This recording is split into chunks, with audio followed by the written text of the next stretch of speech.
Hello. Good afternoon, everybody. We have a special guest with us today who will speak momentarily. But first, I would like to begin with a message from the White House to the families of the victims in the brutal murder case in Idaho, who were sharing their heart-wrenching stories about their loved ones before the court today and addressing the evil killer who took 4 precious souls. We are so sorry for the grief and the pain you have experienced at the hands of such a vicious and evil killer. Our nation grieves with you, and we will never forget the precious souls who were lost in this horrific act of evil. If it were up to the president, he would have forced this monster to publicly explain why he chose to steal these innocent souls.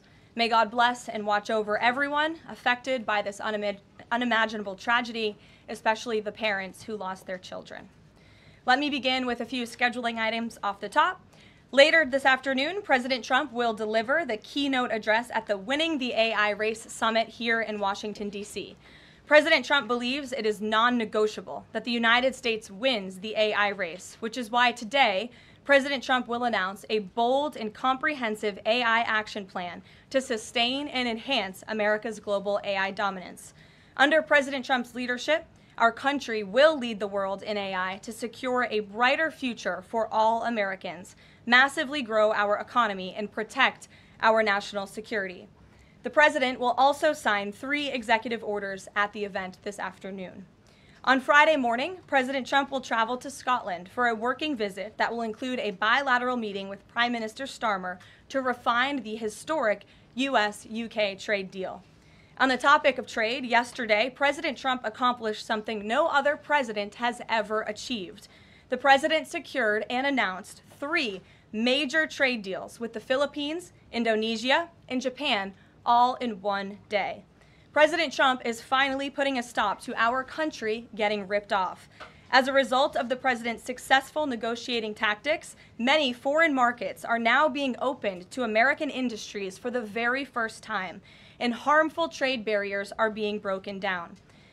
Thanks to President Trump, these countries around the world are agreeing to open their markets to American-made products and goods for the first time, which will lead to a boom in sales and profits for American businesses right here at home. As President Trump said, he will only lower tariff rates if a country agrees to open their market to American-made products. If not, they will continue to face tariffs and pay a steep price to do business in the United States of America, which remains the best market on the face of the planet. Also this week, the president officially marked 6 months here at the White House. He made big promises to the American people on the campaign trail last year, and he has unquestionably delivered on those promises in record time. The president has defeated the Biden inflation crisis to make America affordable again. Core inflation is currently at its lowest level in 4 years, and prices for everyday goods are falling. The president's pro-growth policies have fueled massive job growth across our country. Since the president has taken office, our economy has added nearly 700,000 new jobs, with native-born American workers accounting for all job gains. The president has put the economic needs of families and of workers first. He signed the largest tax cuts for the middle class in American history, including no tax on tips, overtime, and Social Security. We have also seen the president unquestionably deliver on his promise to secure our southern border. He has ended Biden's illegal alien invasion, and for 2 months in a row, 0 illegal aliens were released into our country. The president has also, as you all know, initiated the largest mass deportation campaign in American history. The president has also restored law and order to make America safe again, another campaign promise he vowed to the American public. The United States of America is currently on track for its lowest murder rate on record, following this shift from the last administration to the Trump administration. The president has also ended Joe Biden's reckless war on American energy. U.S. oil and natural gas production are now surging, and summer gas prices reached their lowest level since 2021. The president has also rebuilt our military, another campaign promise. He just signed the largest military investment in decades to modernize our armed forces with cutting-edge technology to replenish our stockpiles and provide American troops with the best equipment in the world. The U.S. Army, Navy, Air Force, and Space Force have all reached their recruitment goals months in advance. The president has restored America's standing on the world stage, brought back peace through strength, and brokered numerous peace agreements to end wars. Again, all of this in just 6 months. He obliterated Iran's nuclear program to end the war between Israel and Iran, got NATO members to raise their defense spending to 5% of GDP, and secured a ceasefire between India and Pakistan, as well as brokering a historic agreement between Rwanda and the Democratic Republic of the Congo. The president has already received 3 different Nobel Peace Prize nominations for his peacemaking efforts. Again, all of this progress, all of these accomplishments have occurred in just 6 months. We are truly just getting started, and we look forward to working with all of you for the next 3.5 years. On another matter, over the past few days, Director of National Intelligence Tulsi Gabbard has unveiled shocking new evidence that former President Barack Obama and top aides in the Obama administration conspired to subvert President Trump's 2016 election victory and undermine the democratic will of the American people. While publicly pretending to engage in a peaceful transfer of power, in private, former President Obama went to great and nefarious lengths to try to sow discord among the public and sabotage his successor, President Trump. The new evidence released by the Director of National Intelligence, who is here with me today, confirms that the Obama administration manufactured politicized intelligence, which was later used as the justification for baseless smears against President Trump in an effort to try to delegitimize his victory before he even took the oath of office. The truth is that President Trump never had anything to do with Russia, and the Russia collusion hoax was a massive fraud perpetuated on the American people from the very beginning. And the worst part of this is Obama knew that truth, and so did all of the other corrupt officials involved in this scam, including former CIA Director John Brennan, former Director of National Intelligence James Clapper, former FBI Director James Comey, former Deputy Director Andrew McCabe, and many others. Director of National Intelligence Gabbard's report further confirms what we already knew. There was no collusion, no corruption, except on the part of Barack Obama and the weaponized intelligence agencies at the time. The Russia hoax was a blatant lie, all ginned up by Democrat political operatives that were signed off on by then President Obama and leaked to the news media to launch a years-long witch hunt against President Trump and his first administration. Allies of the president, including his own son, Donald Trump Jr., were disgustingly smeared as Russian assets, and some even had their lives destroyed because of this vicious lie. The president's first 2 years in office had this fake distraction hanging over it, and endless resources, time, and political capital were spent having to debunk these lies from the highest levels of our government. Now, nearly 10 years later, thanks to the declassification of documents by Director Gabbard, the truth has finally come to light. And this truth vindicates President Trump, his family, and his many allies and associates who were smeared with defamatory lies. President Trump was right from the beginning about all of this, and we are grateful that justice can be served. Now, we have even more damning evidence implicating those who tried to sabotage a duly elected president and did grave material harm to our republic. Thanks to additional important work done by CIA Director Ratcliffe, Committee Chairman Rick Crawford over the past few months, a newly declassified 2020 report prepared by the House Permanent Select Committee on Intelligence, which DNI Director Gabbard has declassified, found that the intel community did not have any direct information that Russian President Vladimir Putin wanted to help elect President Trump in 2016. And in fact, Russia was actively preparing for a Hillary Clinton victory. But at the unusual direction of Barack Obama at the time, the intel community published implausible intelligence suggesting otherwise. Why? To sabotage the incoming president. This is truly one of the greatest political scandals in American history. And reporters at legacy outlets, some of which are sitting in this room today, like the New York Times and the Washington Post, were ridiculously awarded Pulitzer Prizes for their perpetuation of this hoax. It's well past time for those awards to be stripped from the journalists who receive them. It is not journalism to propagate political disinformation in service of the Democrat Party and those in the intelligence community who hand over out of context and fake intelligence to push a false political narrative. I will now pass it over to the Director of National Intelligence, Tulsi Gabbard, to speak more about all of this, and then we will open it up for questions afterwards. Tulsi, thank you for being here. Thank you very much. Good afternoon. At President Trump's direction and with the support and coordination with the House Intelligence Committee Chairman Rick Crawford, today we've released a declassified Oversight Majority Staff report that was produced in September of 2020. The stunning revelations that we are releasing today should be of concern to every American. This is not about Democrats or Republicans. This has to do with the integrity of our democratic republic and American voters having faith that the votes cast will count. There is irrefutable evidence that detail how President Obama and his national security team directed the creation of an intelligence community assessment that they knew was false. They knew it would promote this contrived narrative that Russia interfered in the 2016 election to help President Trump win, selling it to the American people as though it were true. It wasn't. The report that we released today shows in great detail how they carried this out. They manufactured findings from shoddy sources. They suppressed evidence and credible intelligence that disproved their false claims.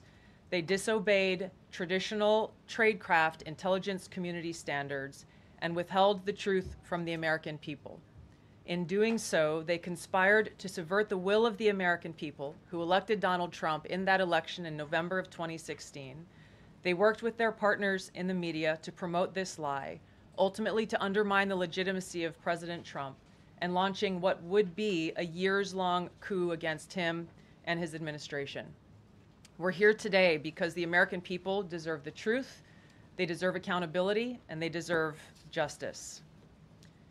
The records that we released on Friday that were ODNI records, Senator Chuck Grassley's release on Monday of what is known as the Clinton Annex, which was an appendix to the Department of Justice Office of Inspector General's 2018 report, as well as the House Intelligence Committee's majority oversight report that we're releasing today, all come back to and confirm the same report. There was a gross politicization and manipulation of intelligence by the Obama administration intended to delegitimize President Trump even before he was inaugurated, ultimately usurping the will of the American people. I'm going to go over the key findings from the House Intelligence report, which investigated the claims that were made by an intelligence community assessment ordered by President Obama and published in January of 2017. First, Putin's principal interests relating to the 2016 election were to undermine faith in the U.S. democratic process, not show any preference of a certain candidate. In fact, this report shows Putin held back from leaking compromising material on Hillary Clinton prior to the election, instead planning to release it after the election to weaken what Moscow viewed as an inevitable Clinton presidency. In the January 2017 intelligence community assessment that President Obama ordered, John Brennan, who was CIA director at the time, and the intelligence community intentionally suppressed intelligence that showed Putin was saving the most damaging material that he had in his possession about Hillary Clinton until after her potential and likely victory. The report goes into great detail about the information that Russia and Putin had on Hillary Clinton, which included possible criminal acts like secret meetings with multiple named U.S. religious organizations in which State Department officials offered, in exchange for supporting Secretary Clinton's campaign for the presidency, significant increases in financing from the State Department.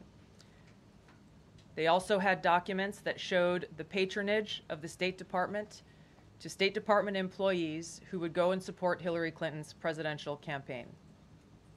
There were high-level DNC emails that detailed evidence of Hillary's, quote, psycho-emotional problems, uncontrolled fits of anger, aggression, and cheerfulness, and that then Secretary Clinton was allegedly on a daily regimen of heavy tranquilizers. Then CIA Director Brennan and the intelligence community mischaracterized intelligence and relied on dubious substandard sources to create a contrived false narrative that Putin developed a quote-unquote clear preference for Trump.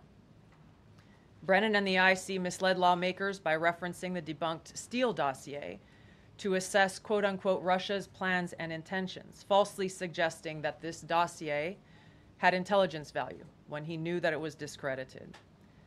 The intelligence community excluded significant intelligence and ignored or selectively quoted reliable intelligence that contradicted the intelligence community assessment's key findings on Putin's alleged support for Trump. Including this intelligence reporting would have exposed the ICA's claim as implausible, if not ridiculous. The intelligence community assessment omitted reliably sourced information, such as how some Russian intelligence officials were quote-unquote planning for candidate Hillary Clinton's victory, while others assessed neither Trump nor Clinton would respect Russia's interests. As was reflected in the ODNI documents that we released on Friday, multiple intelligence community assessments released in the months leading up to the November 2016 election concluded that Russia had neither the intent nor capability to impact the outcome of the U.S. election. On December 5th of 2016, the FBI and ODNI gave the House Intelligence Committee its first post-election classified briefing, in which there was no mention of Putin aspiring to elect Trump by either agency. The Presidential Daily Brief, drafted on December 8th of 2016, stated that no Russian or criminal actors impacted vote counts. This document was pulled just hours before it was to be published due to quote-unquote new guidance. If it had been published, it would have been briefed to both President Obama and President-elect Donald Trump. On December 9th, 2016, a National Security Council meeting was called to gather President Obama's senior national security officials, which included CIA Director Brennan, then Obama DNI James Clapper, Susan Rice, and others. Following that secret meeting, DNI Clapper's assistant sent an email to the intelligence community with the subject line, POTUS tasking on Russia election meddling, tasking ODNI leaders to create a new assessment per the president's request. The House Intelligence Committee Oversight Report that we released today reveals that, quote, unlike routine intelligence community analysis, the intelligence community assessment was a high-profile product ordered by the president, President Obama. It directed senior intelligence community agency heads and created an intelligence community assessment limited to just 5 analysts, using one principal drafter. This is not something that occurs in the normal path of producing an intelligence community assessment that reflects the views across the intelligence community. The production of this intelligence community assessment was subject to unusual directives directly from the president and senior political appointees, especially the former director of the CIA, John Brennan. The House Intelligence Committee Oversight Report also shows how later that same day, on December 9th, Brennan ordered the publication of quote-unquote substandard reporting on Russian activities, which had previously been withheld from publication of prior assessments because the information was judged, quote, to have not met long-standing publication standards. Some of the information later used in the Obama-ordered assessment over the objections of veteran CIA officers was, quote-unquote, unclear or from unknown sources. The Intelligence Committee's Oversight Report reveals that CIA Director Brennan overruled senior CIA officers who challenged the Obama-ordered intelligence assessment, stating, quote, we don't have direct information that Putin wanted to get Trump elected. Yet, the Obama-directed assessment was published on January 6, 2017, which explicitly stated, quote, we assess Putin and the Russian government aspired to help President-elect Trump's election chances when possible by discrediting Secretary Clinton and publicly contrasting her unfavorably to him, end of quote. The CIA and FBI, then led by John Brennan and James Comey, expressed high confidence in this judgment, while the NSA expressed moderate confidence. Yet, as the report we released today shows, the ICA, the Intelligence Community Assessment, did not cite any report where Putin indicated helping Trump win was an objective. The opposite is true.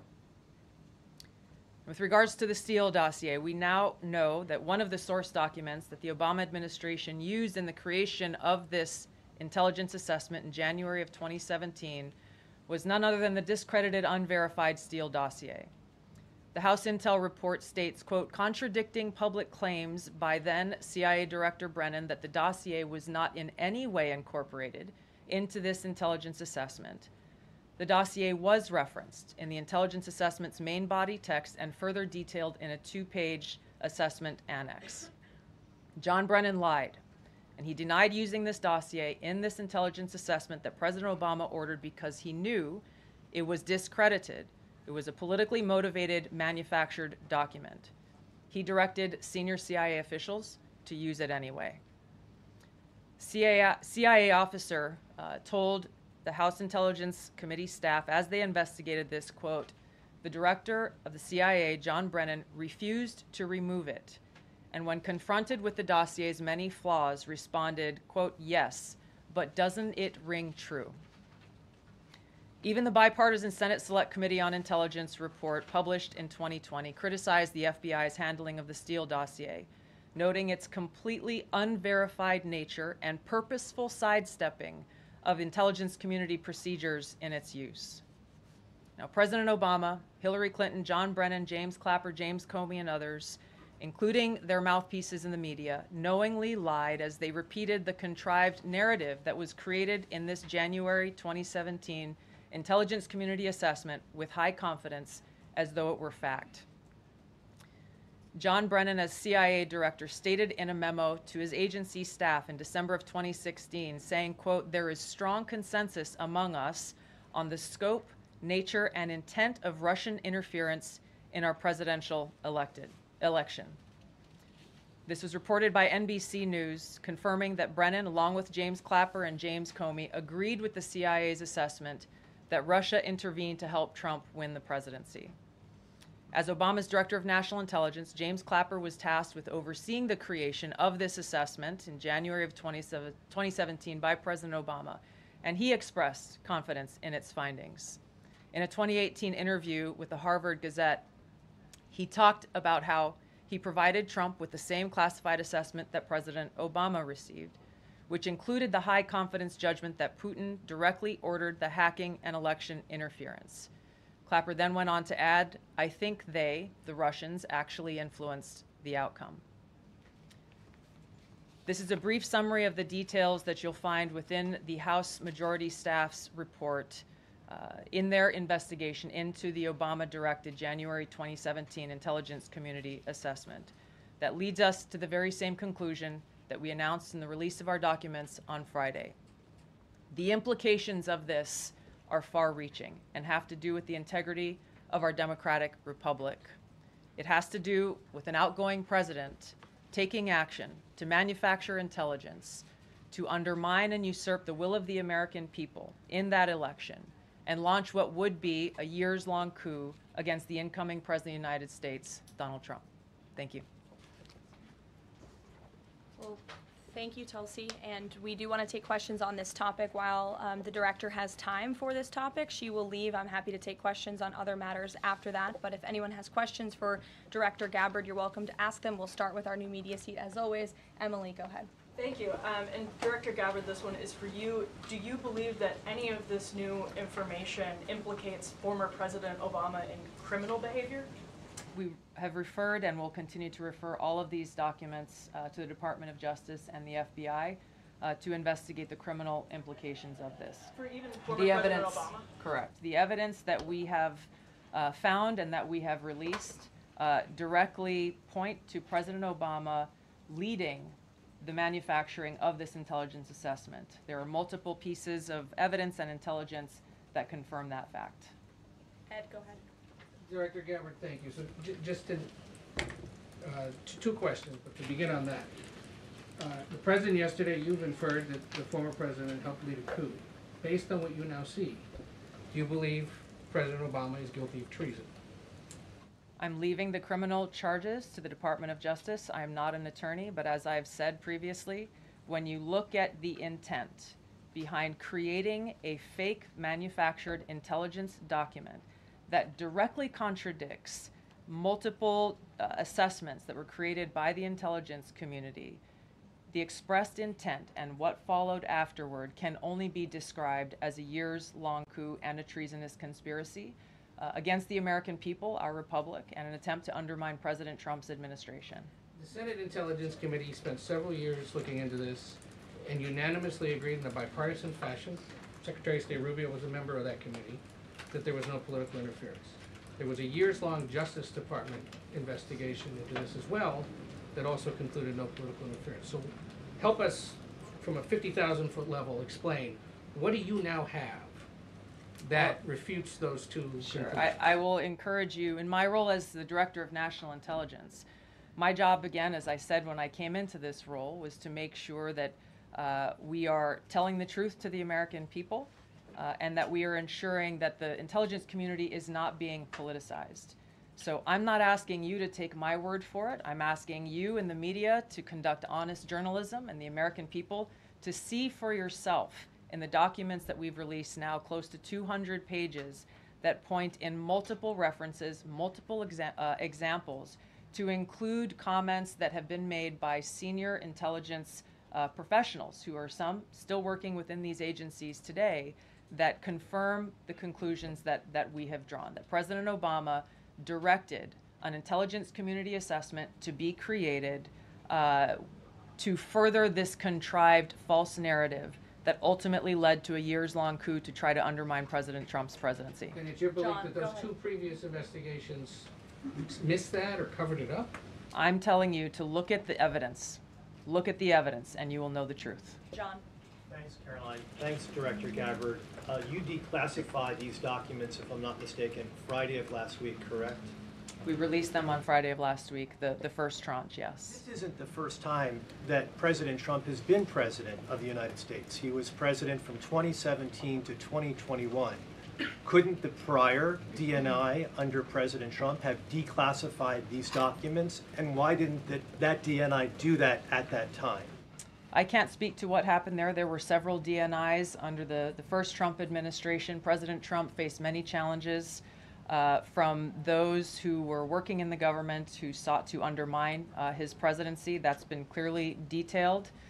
What I can speak to is the fact that this was one of the first things that we started to investigate here within this Trump administration and have released the results upon the conclusion of our investigation. And then my second question has to do with what intelligence agencies around the world have said about Russia, that they have tried to influence elections in the United States, in France, in Germany, in the UK.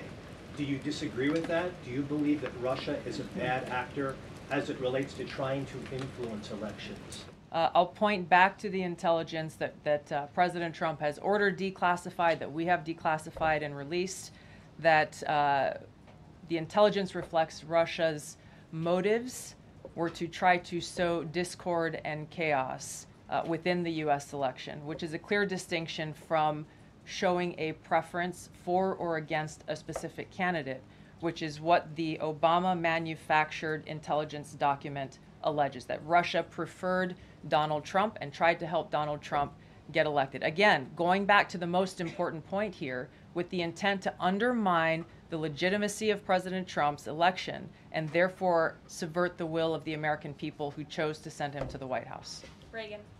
Thanks, Caroline. Director Gabbard, Reagan Reese with the Daily Caller.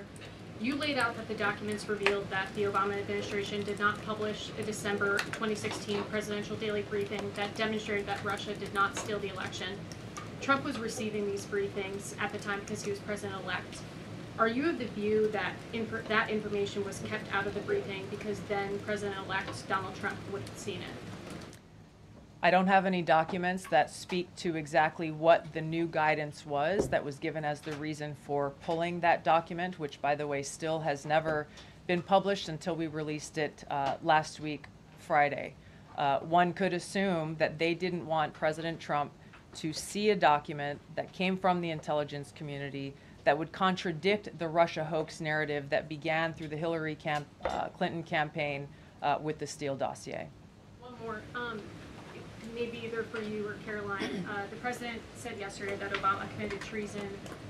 Do you or the White House believe that the Supreme Court's immunity decision protects Obama from prosecution? Look, I can speak to the president's feelings on this matter. He spoke to all of you yesterday in the Oval Office, but I also spoke to him about this morning. And he wants to see all those who perpetuated this fraud against our country, who betrayed our country and the Constitution, to be thoroughly investigated and held accountable. And it's been 10 years of this. And I would just add based on everything the director has said and declassified, all of you in this room should go through it and take a look at this report and review the intelligence, because unfortunately that hasn't happened. And many of the people who perpetuated this hoax, Clapper, Andy McCabe, James Comey, and many others, have been hired by major networks in this room to go on television and continue to spew these lies, knowing that they are lies. And if you all recall, just flashback to 2016 and the years after, the entire Trump 1 presidency was embroiled in this scandal that was perpetuated by the Democrat Party. And you had major Democrat Party officials in this city, namely Adam Schiff, Hillary Clinton, Elizabeth Warren, who went on television and told the American people Donald Trump is an asset of Russia. It was a lie. They always knew it. Hillary Clinton herself said that President Trump would be a puppet for Putin. Senator Tim Kaine at the time called President Trump Vladimir Putin's defense lawyer. Adam Schiff stated, and one of the worst things a lawmaker can do is to tell the American people, I know something you don't know, it's just classified and I can't tell you. And that's what he said. I can tell you that the case is more than that. I can't go into the particulars, but there is more than circumstantial evidence now. And not enough people in this room, not enough journalists in this country pushed Adam Schiff to say, what are you talking about? What evidence do you have? Everybody just ran with the lies, and it led to impeachments. It led to the division of our country. Unfortunately, so many Americans, from listening to outlets in this room, believed in these lies. And it's a complete scam, and it's a scandal, and the president wants to see accountability for that. Phil. Thank you. Question for Director Gabbard. A spokesperson for former President Obama said in a statement earlier this week, quote, "Nothing in the documents issued last week undercuts the widely accepted conclusion that Russia worked to influence the 2016 election but did not successfully manipulate any votes." How do you respond to critics like former President Obama and also others on the Hill who say that the administration is conflating apples and oranges here, conflating allegations of actual hacking of voter machines and allegations of interference generally? I think it's a disservice to the American people that former President Obama's office and others who are criticizing the transparency that is being delivered by releasing these documents. They are doing a disservice to the American people and trying to deflect away from their culpability in what is a historic scandal and negative action towards the American people and our democratic republic. The answer to that statement can very clearly be found throughout all of the documents that we have released. Again, showing that Russia has took action to try to sow discord in the election, but showed no preference for or against any singular candidate. You've long been an opponent of weaponization in government. How do you respond to criticism that referring Obama administration officials and even potentially the former president is just more weaponization and this is a potential race to the bottom? I think that's a very disrespectful attack on the American people who deserve the truth. They deserve to have faith and trust in the integrity of our democratic republic, which has been undermined by President Obama through his direction of this manufactured fake intelligence document, knowing that it was filled with lies and knowing that it would and could then be used for all of the actions that came after. Karoline, and I would just add, there needs to be accountability Yes. for that weaponization, Phil, that we've seen. And no one has been a victim of the weaponized government more than President Trump, not just because of this political scandal. You all recall his house was raided. So I think, it's very disingenuous for people to say, how dare they speak of former President Obama about this based on evidence and based on intelligence, when the former president of the United States, Donald Trump's home was raided, when he was forced to sit in a Manhattan courtroom and many other courtrooms across the country for crimes he never committed, when he was impeached and indicted, and the entire country witnessed that. That's the weaponization of justice. Now the president is back because the American people see the truth. Nearly 80 million Americans reelected him back to this office, and he believes that we need to have justice and accountability. And I think the nearly 80 million Americans who reelected him agree with that. Caitlin. Thank you, Caroline. Two questions for Director Gabbard just on this. Director Gabbard, you referenced the past intelligence reports and assessments on this, including that 2017 one that was signed off, as Ed noted, by every Republican on the Senate Intelligence Community, including the acting chair of the time, now Secretary of State Marco Rubio, who said in a statement that they did not find any evidence of Russian collusion, but they did find, however, is very troubling, and they found irrefutable evidence of Russian meddling. One, are you saying that he's wrong in that statement that he made then? And secondly, what would you say to people who believe that you're only releasing these documents now to improve your standing with the president after he said that your intelligence assessments were wrong? Well, first, I want to correct something that you stated, which was citing the Senate Intelligence Committee's report as being one and the same. I think you said the intelligence community. The Senate Intelligence Committee has a very different function than the Office of the Director of National Intelligence. The evidence and the intelligence that has been declassified and released is irrefutable. I'm going to let Karoline speak to Secretary Rubio. I'll speak to both questions. First, on Secretary Rubio, he put out a statement in 2020 following that Senate Intelligence Committee report, and he said what they found is troubling. We found irrefutable evidence of Russian meddling, which the Director of National Intelligence just confirmed for all of you, that Russia was trying to sow distrust and chaos. But what's the outrage in this that Secretary Rubio did not say at the time, the Democrats were saying at the time, is the fact that the intelligence community was concocting this narrative that the president colluded with the Russians, that the president's son was holding secret meetings with the Russians, all of these lies that were never true. And he also said at that time, we discovered deeply troubling actions taken by the FBI under Comey, particularly their acceptance and willingness to rely on the Steele dossier without verifying its methodology or sourcing. The Steele dossier that many outlets in this room ran as the gospel truth, and it was cooked up and paid for by the Clinton campaign. As for your second question, Caitlin, I think who is saying that she would release this to try to boost her standing with the president? Who has said that? Well, the president has publicly undermined her when it came to Iran. He said she was wrong. He told me that she didn't know what she was talking about. That was on Air Force One on camera. The only people who are suggesting that the Director of National Intelligence would release evidence to try to boost her standing with the president are the people in this room who constantly try to sow distrust and chaos amongst the president's cabinet, and it is not working. I will just answer your question directly. I am with the President of the United States every day. He has the utmost confidence in Director Gabbard. He always has. He continues to, and that is true of his entire cabinet, who is all working as one team to deliver on the promises this president made. Does anyone else have questions for Director Gabbard? And then we'll turn it over to a couple other questions. Christian, go ahead. Yeah, thank you. Director Gabbard, two follow-ups on questions that have been asked. You mentioned the previous DNIs during the president's first term. One of them reports to you right now, if I'm not mistaken, John Ratcliffe. So have you not spoken to him about why this information was not declassified during the first term? He was in that position for a very short period of time. The work that began back then, we have picked up and absolutely completed. We are continuing to investigate this. Additional whistleblowers are now coming forward because they see an opportunity for the truth to come to light. And as Karoline said, for real accountability to be brought forward. The accountability is the essential part of this. We can show the truth, reveal the truth. The accountability needs to occur to be able to start to restore that trust in the integrity of our democracy. And then just quickly, I know you said you would leave the charging to DOJ, but the statute of limitations on conspiracy is 5 years. So what else could they possibly pursue besides treason? I think that's a great question for Attorney General Pam Bondi. We are providing all of the evidence, all of the intelligence that we have, both redacted and unredacted versions, referring it to the Department of Justice and the FBI. We'll take one more. Charlie, go ahead. How credible was the information about Hillary Clinton's power from you?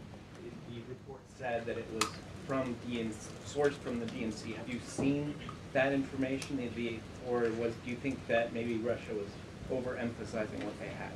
All I have seen is what the Intelligence Committee have reported through their investigation. I think the underlying point there is that we understand from intelligence what Russia said that they had.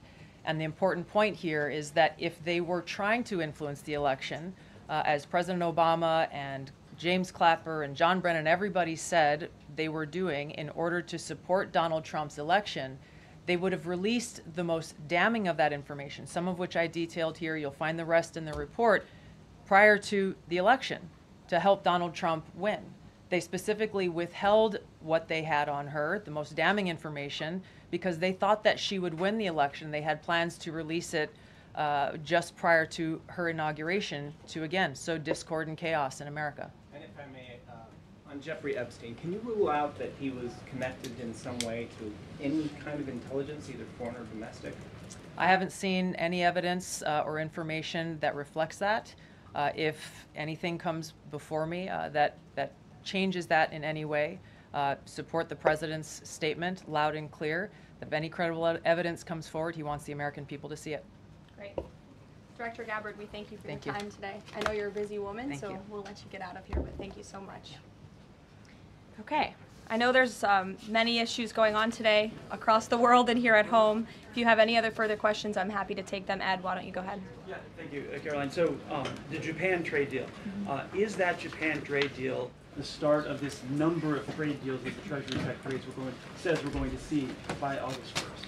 I think it is. I mean, as you said, we had Japan yesterday. We also had Indonesia, and we had the Philippines as well. The president announcing all three. He came in as the closer in all three of those. I've said many times from this podium that the president's trade team has been in active talks and discussions with many countries around the world, and you've all been anxiously awaiting what those countries were. Now you know three of them, and there's many more to go. We have now sent 25 letters to countries around the world. But just to reiterate this Japan deal, for those at home who may have missed it, Japan will now pay a 15% tariff versus the reciprocal rate of 24% that they initially had. Auto and auto parts tariffs have been reduced to 15%, but the centerpiece of this deal now is the president got Japan to commit to $550 billion in investments to revitalize American industries. And these funds will be spent at President Trump's discretion and direction into key industries such as energy, semiconductors, critical minerals, pharmaceuticals, and shipbuilding.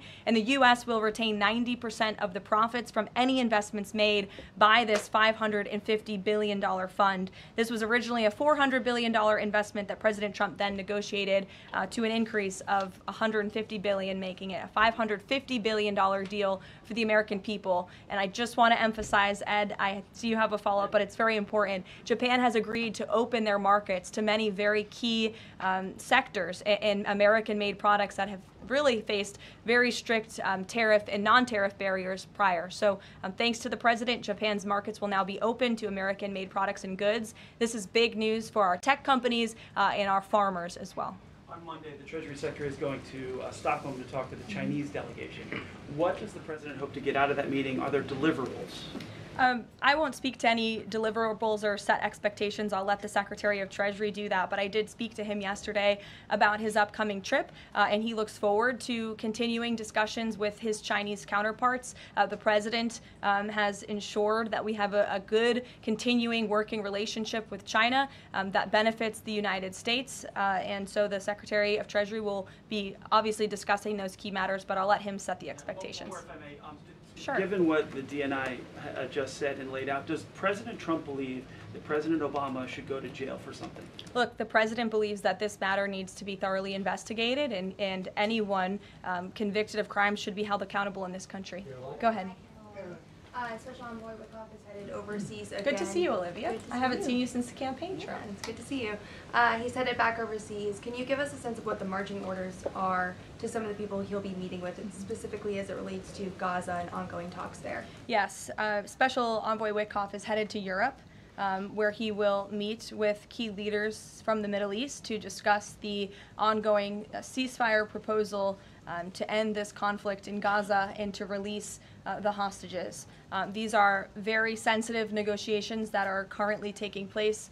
I spoke to Special Envoy Wickoff last night about them. I will let him speak further on the matter, but the President and Special Envoy Wickoff has made the administration's goals clear. We want this ceasefire to happen as soon as possible, and we want these hostages to be released.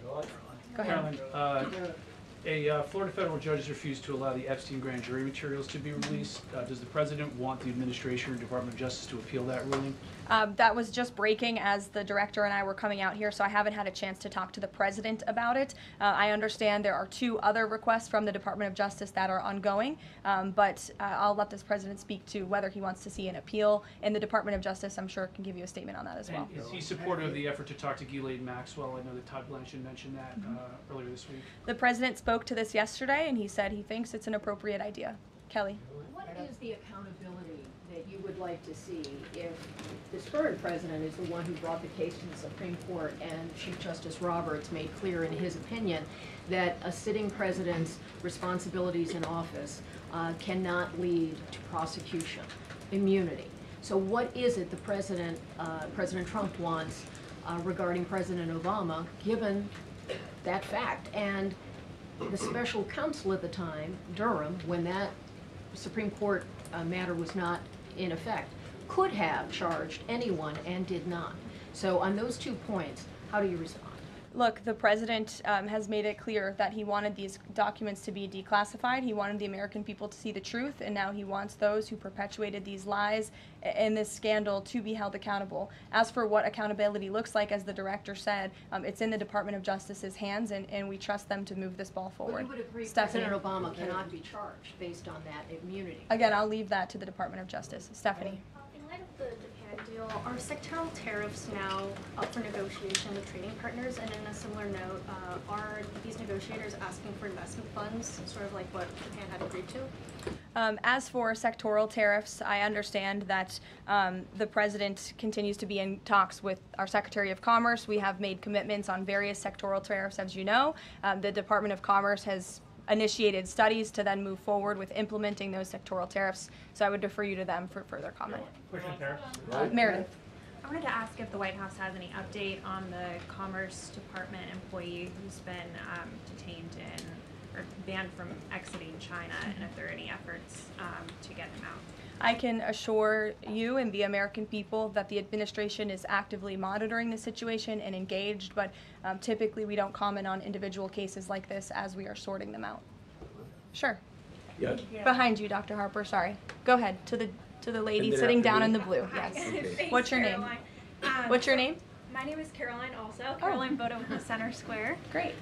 So Republicans in the Senate today said that they are pulling back on legislation to impose sanctions on Russia after the president said he wants to act unilaterally. Can you elaborate on what the president intends to do? Look, the president has been in very close communication with his friends in the Senate, particularly Senator Lindsey Graham, on this issue. But the president has always maintained, he's the commander-in-chief and the president for a reason, and he has been deeply involved in this conflict since the beginning. And so any decisions that are made with respect to sanctions, the president wants to reserve that authority and that right to himself. Jasmine. Thanks, Caroline. 2 questions for you. The first on AI. Does President Trump support federal agencies contracting with Elon Musk's AI company? I don't think so, no. Okay, so he would want the DOJ to then cancel the contract with Musk. I'll talk to him about it, yes. And my second question, just, obviously the developments with the Epstein case with the judge, but I wonder, has the White House counsel, the DOJ explored any other documents that could be released to the public that don't have to do with that grand jury testimony? To my knowledge, the Department of Justice has moved forward with the request to unseal that grand jury testimony, and as you know, they have also moved forward with interviewing Ms. Maxwell, which I believe will be taking place very soon. Go ahead. Sure. Thanks, Caroline. I have a question about Paul Ingrassia, the OSC nominee who faces a Senate committee hearing tomorrow. Tom Tillis said that he wouldn't vote for Ingrassia if if a vote came to the Senate floor. 24 worker advocacy groups have said that they they don't support his nomination. What is the White House planning to do to sort of turn the tide or convince legislators that they should vote for him? The White House is always in communication with members of both the Senate and the House, and we stand by the president's nominees. Sure. In connection with the Mueller investigation, a grand jury indicted 13 Russians. President Putin has said he will never extradite those men. Given the new information that Ms. Gabbard has found, what's the administration's position on that case? Should those charges be dropped? I don't have an update for you on that case, but I'll check in with the National Security Council and our team will get you something. Sure. Thank you so much. So Fani Willis and Jack Smith separately, they both charged President Trump with conspiracy to defraud the United States and a conspiracy to overturn the 2020 election. It now turns out we're confirming that Obama and his cronies were doing that the whole time in 2016 on a massive scale, falsifying documents and having their intel agencies do this. What does this what does this say about the 2020 election? And also, yeah, what's your thoughts on the irony here? There is a lot of irony, especially for the party of the Democrat Party, who claims to be for democracy. We often heard throughout the 2024 campaign they were calling this president a threat to democracy. And now I think the declassification of all of these documents proves that they were indeed the true threat to democracy. And as I said repeatedly today, there needs to be justice and accountability for that. You all will hear directly from the president later this afternoon at the AI Summit here in Washington, D.C., scheduled to speak later in a few hours. So we will see you all there. Thank you very much. Oh.